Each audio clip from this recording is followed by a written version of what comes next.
Good morning students. कैसे हैं आप लोग? I hope that you all are fine and enjoying the classes. Today we are going to discuss about your writing segment. In this segment we will discuss how to get the percentage and what kind of the questions will be there. So the writing segment contains 30 marks. It will be of 30 marks. The weightage of writing segment is of 30 marks and it is divided into three parts. The first one, third 10 numbers, the second one is again 10 numbers, and the third one is again 10 numbers. So each 10 marks carries one out of two tasks. So in the first question there will be two tasks and out of these you have to do one.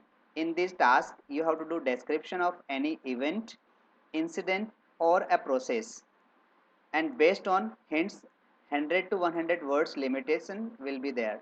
तो आपको करना क्या है कि कोई ना कोई नियत कार्य या टास्क आपको दिया जाएगा जिसमें कोई डिस्क्रिप्शन हो सकता है, कोई इवेंट या इंसिडेंट का, या फिर कोई प्रोसेस हो सकती है जिस पे आपको हिंट्स दिए जाएंगे। And the word limit you have to keep in your mind that must be 100 to 120 words. जो अगला 10 नंबर का होगा question, the next question will be of 10 marks. One out of two composition you have to write composition. Two composition will be there in option, and one out of these you have to do in an article, a report, a speech, and the word limit is again here also 100 to 120। तो ये चीज़ आपको बिल्कुल ध्यान में रखनी है। ज़्यादा words में आपको नहीं करना है और इनसे कम भी नहीं होना चाहिए।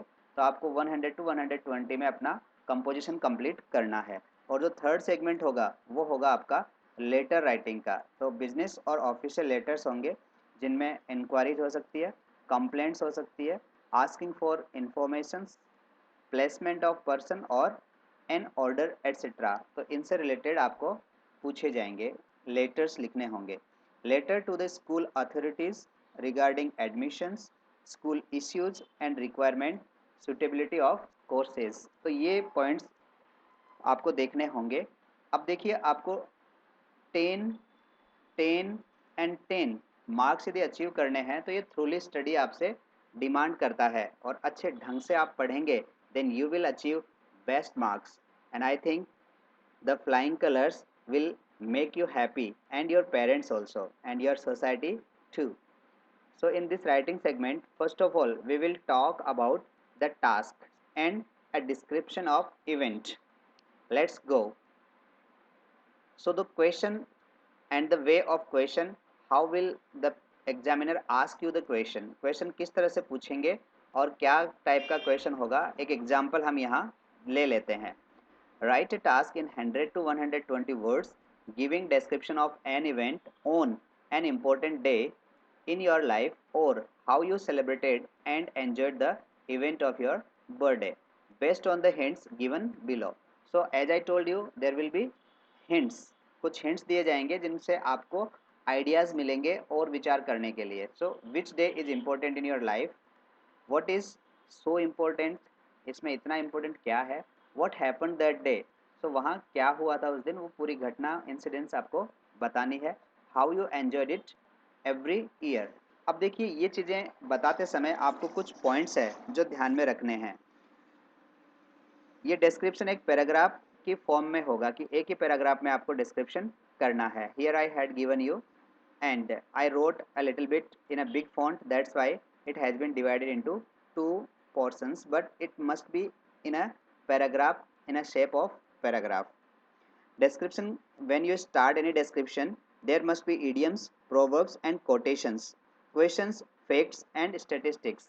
ऐसा कुछ देकर के आप कर सकते हैं कि आप डिस्क्रिप्शन की शुरुआत इडियम्स, कहावत जिनको कहते हैं, या प्रोवर्ब्स कोई कथन हो, या कोई क्वेश्चन आपके पास हो वो पूछ करके, या फिर आपके पास कोई फैक्ट्स हो, आंकड़े दिखा करके आप स्टार्ट कर सकते हैं, या स्टैटिक्स हो तो वो भी दे सकते हैं। वाइल राइटिंग ए डिस्क्रिप्शन आपको ध्यान रखना है कि लोकल या फिर ग्लोबल कोई कंपैरिजन या विषमताओं पे, कॉन्ट्रास्ट पे, रिपोर्ट्स या स्टैटिस्टिक्स के एग्जाम्पल्स देख करके आप इसको विकसित कर सकते हैं। डिस्क्रिप्शन को स्थानीय या वैश्विक समतुल्य ताओं व विषमताओं या कोई आंकड़े हो या उदाहरण हो तो उनके माध्यम से आप इसको आगे बढ़ा सकते हैं। Means you can use the local global comparison contrast statistics and examples in your description. Fourth thing जो आपको ध्यान में रखनी है, डिस्क्रिप्शन का अंत चेतावनी या सुझाव या अंतिम निष्कर्ष या कहावत आदि के द्वारा ही करें। You have to end with a warning statement और एनी सजेशन और final conclusion and any proverb must be there in the end of the description. Task में डिस्क्रिप्शन देते समय सिंपल एंड शॉर्ट होना चाहिए और सेंटेंस पैटर्न अच्छे ढंग का होना चाहिए जिसमें subject plus verb plus object हो, जो कि आप ग्रामर पोर्शन में रोजाना देखते ही हैं। ग्रामेटिकली करेक्ट सेंटेंसेस होने चाहिए। आपके जो विचार हैं वो क्लियर होने चाहिए एंड उनमें एक कनेक्टिविटी होनी चाहिए। विचारों में स्पष्टता और संबद्धता होनी चाहिए, लिंकेज होने चाहिए। किसी भी पॉइंट या थॉट का repetition, yes it is not allowed. You should not repeat any thought and any line even.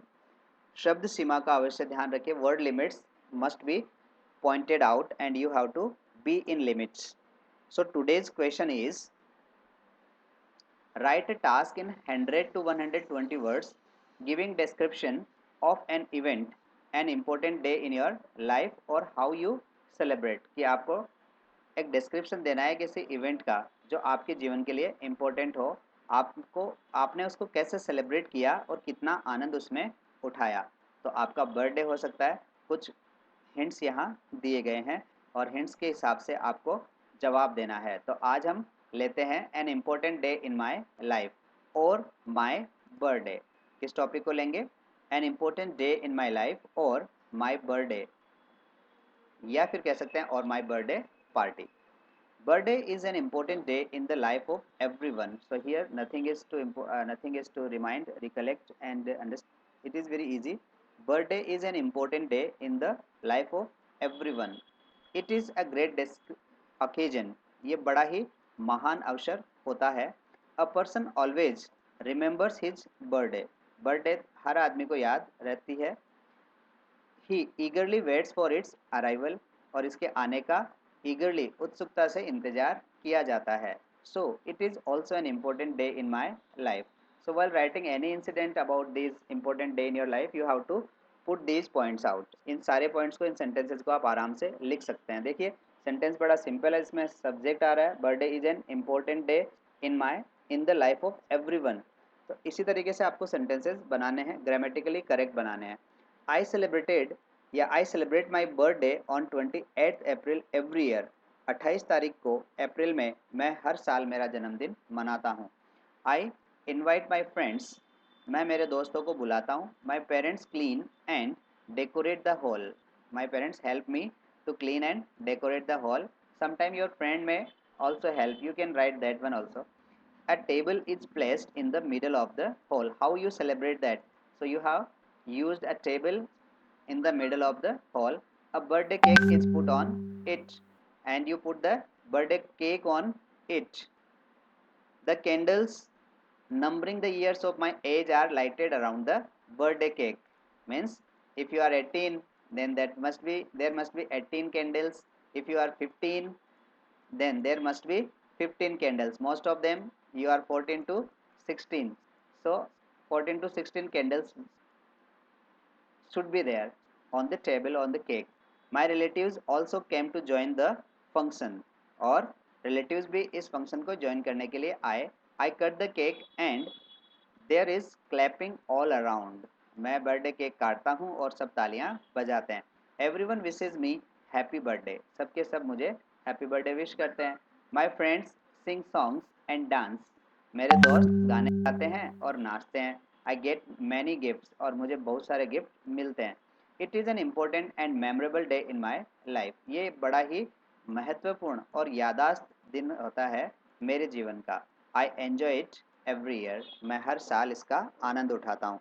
तो इसी तरीके से आप अपने बर्थडे की लिख सकते हैं। आपके घर में कोई और सोशल सेरेमनी होता है उसकी इवेंट्स भी आप लिख सकते हैं, लाइक इनॉग्रेशन सेरेमनी, लाइक गृह प्रवेश।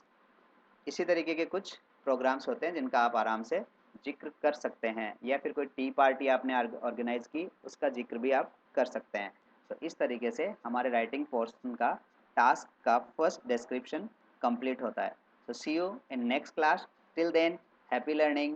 Bye.